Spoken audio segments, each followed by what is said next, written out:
Praise the lord.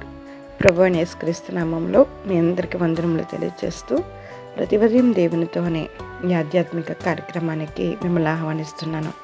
ఇలా ప్రతి ఉదయం కూడా బైబిల్ గ్రంథంలోని ఒక వాక్యాన్ని ధ్యానించడం ద్వారా మనకి ప్రతిరోజు బైబిల్ ధ్యానించుకునే కృప మనకు అనుగ్రహించబడుతుంది. దేవుడికి మహిమ కలుగును గాక. రాత్రికాలమంతా దేవుడి కాపుదలు అనుగ్రహించి ఉదయాన్నే లేవడానికి సహాయం చేశారు. ఇలా ఉదయకాలమే ప్రార్థన చేసుకోవడానికి, ఆయన వాక్యాన్ని ధ్యానించుకోవడానికి దేవుడు మనకు అనుగ్రహించిన ఈ కృపను బట్టి దేవుడికి మహిమ కలుగును గాక. ఈ ఉదయకాలము దేవుడు మనతో మాట్లాడుతున్న శక్తివంతమైన మాట 90వ కీర్తన 14వ వచనము. ఉదయమున నీ కృపతో మమ్మను తృప్తిపరచుము. ఆమేన్. ప్రతి ఉదయం కూడా దేవుడు ఆయన కృపతో మనల్ని ఇలా తృప్తిపరుస్తున్నారు కాబట్టి మనం మిగిలిన దినములన్నీ కూడా మనము సంతోషించగలుగుతున్నాము. హల్లెలూయా. దేవుడికి మహిమ కలుగును కాక. దేవుడు మనల్ని కృపతో జ్ఞాపకం చేసుకోకపోతే మనం ఏ పాటి వారము? రాత్రికాలం అంతా కూడా ఆయన కాపుదల మనకి, మన కుటుంబాలకి, మన సంఘాలకు కూడా అనుగ్రహించబడి ఉదయాన్నే లేచి ఇలా వాక్యాన్ని ధ్యానించుకోవడానికి ఆయన అనుగ్రహిస్తున్న ఈ కృపణకి మనం ఎల్లప్పుడూ కృతజ్ఞతాస్తుతులు చెల్లించేవారిగా ఉండాలి. ఈ లోకంలో ఈ సమయాన్ని చూడలేని వారు ఎందరో ఉంటున్నారు. నిజమే. రాత్రికి రాత్రే నిద్రలో చాలామంది జీవాన్ని విడిచిపెట్టేసేవారు ఉంటున్నారు. నిజంగా దేవుడు కృపను బట్టే మనం ఇలా ఉదయాన్ని చూడగలుగుతున్నామంటే కేవలం ఆయన కృపతో మాత్రమే. ప్రతి ఉదయం కూడా దేవుడు కృపతో మనల్ని తృప్తిపరిస్తే ఈ రోజంతట్లో కూడా మనకి క్షేమం అనుగ్రహించబడుతుంది. పక్కనే ఉంటుంది మిగిలిన దినములన్నీ కూడా మనం సంతోషంగా ఉండాలి అంటే ఉదయము దేవుని యొక్క కృప మన మీద తప్పకుండా ఉండాలి. దేవుని యొక్క కృప మనకు కావాలంటే ఉదయము మనం దేనిని వెతక ముందు దేవుని వాక్యాన్ని వెతకాలి, దేవుడికి మొరపెట్టాలి, దేవుడికి ప్రార్థించాలి, బైబిల్ చదువుకోవాలి. ప్రతి ఒక్కరికి అన్ని పనులు ఉంటాయి. అందరికీ సమయం ఒకటే, అందరికీ బోల్డ్ పనులు ఉంటాయి. ఉదయం లేచిన దగ్గర నుంచి ఎన్నో పనులు మనకు ఉంటాయి. కానీ లేవగానే దేవుడిని వెతికేవారుగా ఉండాలి. ఆయన ప్రసన్నతను మనము వెతికేవారుగా ఉండాలి, చూచేవారుగా ఉండాలి. ఆయన కృపను మనం కోరుకునేవారుగా ఉండాలి. దేవుని కృప కొరకు మనము ఎదురు చూసేవారుగా ఉండాలి. ఉదయము దేవుని కృప మనల్ని తృప్తిపరిస్తే ఆ రోజంతట్లో సంతోషము, ఆనందం మనం పొందుకోగలుగుతాము. హల్లెలూయా. మనమందరం కూడా ప్రతి ఉదయం కూడా దేవుడి వాక్యాన్ని ధ్యానించుకునేవారుగా ఉండాలి. ఆయన కొరకు మనం కనిపెట్టేవారుగా ఉండాలి. ప్రతి ఉదయం కూడా దేని కొరకు నువ్వు వెతుకుతున్నావు? ఉదయం లేవగానే దేవుని కృప కొరకు కనిపెట్టు, దేవుడికి ప్రార్థించు, వాక్యం చదువుకో, మొరపెట్టు. తప్పకుండా దేవుడు మనల్ని విడిచిపెట్టే దేవుడు కాదు.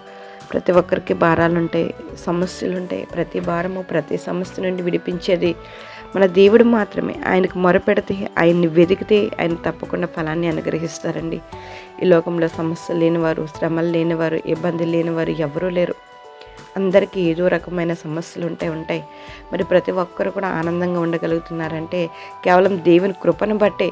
దేవుని కృపను కోరుకుంటున్న వారు ఆ సమస్యల నుంచి త్వరగా గట్టెక్కుతారండి. హల్లెలూయా. మనం ప్రతి ఉదయం దేవుని కృపతో మనం తృప్తిపరచబడదాము, ఆయన కృపను కోరుకుందాము. ప్రతి సమస్యల నుంచి దేవుడు విడిపించునుగాక. మన ప్రతి ప్రయత్నంలో కూడా దేవుడు మనకి తోడుగా ఉండునుగాక. ఆమెన్. ప్రార్థన చేసుకుందాం. జీవం కలిగిన దేవా, నీకు వందనాలు, స్తోత్రములు చెల్లించుకుంటున్నాం. మీ దయని బట్టి, మీ కృపను బట్టి ఈ ఉదయకాలం మీరు మాట్లాడారు ప్రభా. ప్రతి ఉదయమైనా మీ కృపతో మమ్మల్ని తృప్తిపరచండి తండ్రి. తృప్తిపరిస్తేనైనా ఈ దినమంతా మాకు సంతోషంగానే ఉంటుంది ప్రభు. మీకు స్తోత్రాలు. ఉదయకాలం ప్రార్థన ఏకీభవిస్తున్న ప్రతి ఒక్కరిని జ్ఞాపకం చేసుకోండి. ప్రతి ఒక్కరూ మీ కృప కొరకు కనిపెట్టేవారుగా ఉండడానికి మీరు సహాయం చేయండి. ప్రతి ఒక్కరము కూడా నైనా మాకు ఎన్ని ఇబ్బందులున్నా, ఇరుకులున్నా తండ్రి స్తోత్రము నైనా, ఎన్ని పనులున్నా తండ్రి మొదటగానైనా మీకు మేము సమయాన్ని ఇచ్చేవారుగా ఉండడానికి మీరు సహాయం చేయండి తండ్రి. ప్రతి ఉదయం మీ కృపతో మమ్మల్ని తృప్తిపరచండి. ఈరోజు ప్రార్థనలు ఏకీభవిస్తున్న ప్రతి ఒక్కరిని జ్ఞాపకం చేసుకొని వారికి కావలసిన కాపుదల కృప, ఆరోగ్యము, ఆయుష్ని దయచేయండి. ప్రతి ఒక్కరిని సమాధానపరచండి ప్రభా. బలహీనులను బలపరచండి, ఆరోగ్యం దయచేయండి తండ్రి. ఎందరో హాస్పిటల్లో పడి ఉన్నారయ్యా, వారందరికీ విడుదల దయచేయండి. ఇంకానైనా హాస్పిటల్లోనైనా ఐసీయూలో ఉన్నారు, వెంటిలేటర్ మీద ఉన్నారు, అట్టి వారిని నేను విడుదల దయచేయండి. త్వరగా డిశ్చార్జ్ అవ్వడానికి కూడా నేను మీరే సహాయం చేయండి. మీకు వందనములు, స్తోత్రములు చెల్లించుకుంటున్నాం తండ్రి. వర్షాలు ప్రభా, రైతులని ఆదుకోండి ప్రభా. ఈ వర్షాల వల్ల ఎవరికి ఇబ్బందులు లేకుండా మీరు సహాయం చేయండి తండ్రి.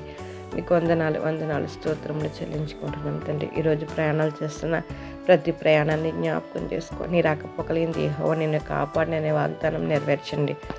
అందరినీ జ్ఞాపకం చేసుకోండి. ఈరోజు పుట్టినరోజులు, పెద్ద రోజులు జరిపించుకుంటున్న బిడ్డలను జ్ఞాపకం చేసుకోండి. విదేశాలకు వెళ్తున్న బిడ్డల ప్రయాణాల్లో తోడుగుండండి. విదేశాల్లో ఉన్న బిడ్డలను జ్ఞాపకం చేసుకోండి. ప్రభువా మీ కాపుదలాన్ని గ్రహించండి.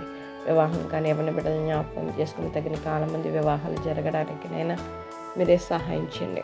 చదువుతున్న ఎవరిని బిడ్డలను జ్ఞాపకం చేసుకోండి. ఉద్యోగాల కోసం ఎదురు చూస్తున్న ఎవరిని బిడ్డలను జ్ఞాపకం చేసుకోండి. ప్రభువా చిన్న బిడ్డలను జ్ఞాపకం చేసుకోండి. మీ కాపుదలాన్ని గ్రహించండి. బాలింతలని, పసిబిడ్డలని జ్ఞాపకం చేసుకోండి. అయ్యా గర్భంతో ఉన్న బిడ్డలకి నెల నిండేంత వరకు మీ కాపుదలాన్ని గ్రహించండి. గర్భఫలం కోసం ఎదురు చూస్తున్న వారిని దయతో ఒక్కసారి జ్ఞాపకం చేసుకుని మీ బహుమానాన్ని అనుగ్రహించండి నాయన. మీకు వందనాలు స్తోత్రములు చెల్లించుకుంటున్నాం అయ్యా. ఈ సమయంలో ఎందరైతేనైనా మిమ్మల్ని వెతుకుతున్నారో, మీ కృప కొరకు కనిపెట్టుకుని ఉన్నారో అందరినీ జ్ఞాపకం చేసుకోండి తండ్రి. వారి యొక్క ప్రతి అవసరతను తీర్చండి. అందరికీ మంచి ఆరోగ్యాలు అనుగ్రహించండి అయ్యా. పంటలను జ్ఞాపకం చేసుకోండి. ఇంకా చేతి పని వారిని జ్ఞాపకం చేసుకోండి. ఉద్యోగస్తులను జ్ఞాపకం చేసుకోండి. ప్రతి అధికారిని జ్ఞాపకం చేసుకోండి అయ్యా. మా రాష్ట్రాన్ని, దేశాన్ని జ్ఞాపకం చేసుకోండి. ప్రపంచ దేశాల మధ్య శాంతి సమాధానాన్ని అనుగ్రహించండి. పరిచర్య చేస్తున్న ప్రతి ఒక్కరిని జ్ఞాపకం చేసుకోండి. ప్రతి సంఘాలని జ్ఞాపకం చేసుకోండి. జరుగుతున్న సభలను జ్ఞాపకం చేసుకోండి. ప్రభా మీకు వందనాలు స్తోత్రములు చెల్లించుకుంటున్నాం. ఈ ఉదయకాలం ప్రతి ఒక్కరినినైనా మీరే జ్ఞాపకం చేసుకుని మీ కృపతో తృప్తిపరుస్తారని, ప్రతి బిడ్డల పట్ల అద్భుతమైన కార్యాలు మీరు జరిగిస్తారని, సమస్తంగా అంతా మహిమ ప్రభావాలు మీరు పొందుకుంటారని ప్రభునేస్తు నామంలో అడిగి వేడుకుంటున్నాం మా పరమ తండ్రి. ఆమేన్. Praise the Lord. అందరికీ వందనములు. దేవుడు మిమ్మల్ని దీవించి ఆశీర్వదించిన గాక. ప్రతి ఉదయం కూడా దేవుడికి సమయాన్ని ఇవ్వండి. మొదటగా మీరు దేవుని యొద్దకు వస్తే దేవుడు మీ యొద్దకు వస్తారు. మొదటగా మనం ఉదయం లేవగానే ప్రార్థించాలి, వాక్యం చదువుకోవాలి, దేవుడికి సమయాన్ని ఇవ్వాలి. దేవుడి కృప ఎల్లప్పుడూ మీ మీద, మీ కుటుంబం మీద ఉండునుగాక. Amen. Praise the Lord. God bless you all.